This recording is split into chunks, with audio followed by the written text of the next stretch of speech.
Well, howdy. It's Capt Buster of Bubba Roundtree Outdoors with something that's been lacking this year, and I apologize, but it's Captain Buster's Teachable Moments. You know, we all have a calling on our life, all of us. And I am not called to be a pastor.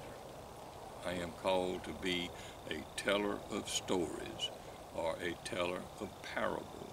And I'm in pretty good company, because if you'll go to the New Testament and read everything that's written in red, that means Jesus said it. You'll see where he was a wonderful teller of stories, because the people could take what he's saying and compare it to what they're doing, and they could understand what he was saying. Well, that's the way the Lord uses me. He gives me a lot of stories with meaning. And I was asked to bring a message at church, Calvary Tabernacle, been a couple of months or so ago. And that was the way my message was. It had 3 or 4 stories in it. So I'm going to take, I think, 3 of those stories, and I'm going to make Captain Buster's Teachable Moments with it. And the first one I want to show you is, you know, over in Romans and 1 Corinthians, I think it is, they speak a lot of stumbling blocks, about things that cause you to stumble. And we should never allow them to stay there too long, because somewhere over in Proverbs it speaks about the red of the wine, the strong wine, that you can lay around and drink that stuff long enough, and it's like a serpent that's going to end up biting you.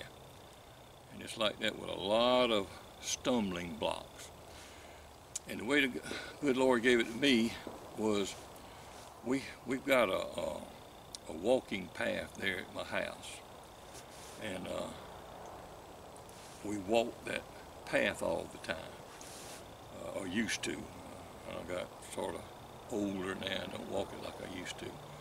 But anyway, he reminded me of something that happened about stumbling. So that's the first story I want to bring to you.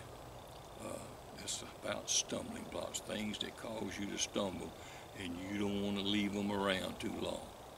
All right, I'm going to bring one. Your word is a lamp to my feet and a light for my path. We shine the light on our path, and we'll see these hindrances.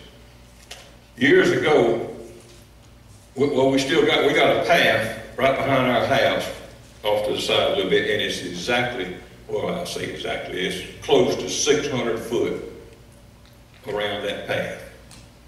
And for years we've walked it. I know you wouldn't think it, but looking at me now. But we used to, me and Jean, we used to go out, and I mean, when we walk now. We'd almost trot. And we'd walk 25 to 35 laps. Now it's 7 to 10, and if we feel real frisky, we go 15.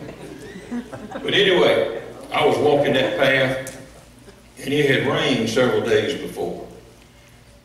And it had uncovered a little pine root about 1 inch in diameter, about 3 foot long. It had uncovered. And boy, I was walking. I was walking. I got right next to the storage building and caught that thing with the toe of my shoe. And I stumbled, ran. You know how you run doing this here? Sherry done it one time and put a dent in the side of her truck. She never could get stopped till she hit the truck. But anyway, I stumbled, ran for about 6, 7, 8 yards, but I didn't fall. I said, as soon as I get through walking today, because I wasn't 10 steps from my axe, is right in the storage building. I said, I'm going to chop this here root up. Well, I went on walking, and of course I forgot about it. Several days later, I'm walking the path again. Same spot, I hit the same root and stumbled around about 6, 7, 8 yards. Almost went down, but I didn't. I said, as soon as I get through walking today, I'm going to cut that root up, 10 steps from that. Went on walking, and got it again. The next time, I'm walking hard as I can walk, and I caught that thing with the toe of my foot, half stride, and I went from walking hard as I could to, bam, I done a face plant right there in that ground. And I'm laying there, and I said, am I dead? Because I felt my bones rattle and my innards jiggle. I mean, I eat the ground up. And I'm just laying there, didn't know whether I was dead or alive for a while. And I thought, I said, you know, Jean's going to miss me after a while, and she's going to come back and see my body laying out here, and it's going to traumatize her. Well, I got to moving, and I realized I could move.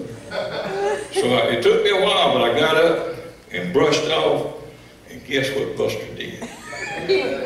I walked 10 steps over there and got my axe. And it didn't take one chop on the left, one chop on the right, throw the root in the woods, went on and finished my walk.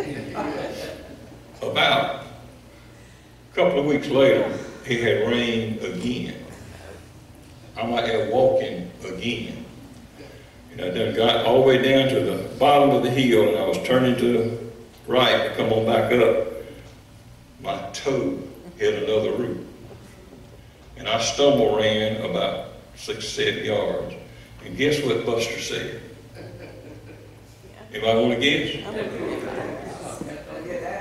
I said, as soon as I get through with my walking, I'm going to chop that root up. But I'm about 100 yards from the storage building where the axe was, and the Holy Spirit spoke wisdom to me on the way up there. He said, Buster, I can't believe after what you went through, you're going to do the same thing again. I said, you know, you're exactly right. So I darted to the right, got my axe, kept walking, got to the bottom of the hill, chopped one, threw it in the woods, and went on with my walk. If there's a hindrance, get rid of it. Amen. Stumbling over, because sooner or later you're going to think you're dead, because you're going to be laying on that ground dead.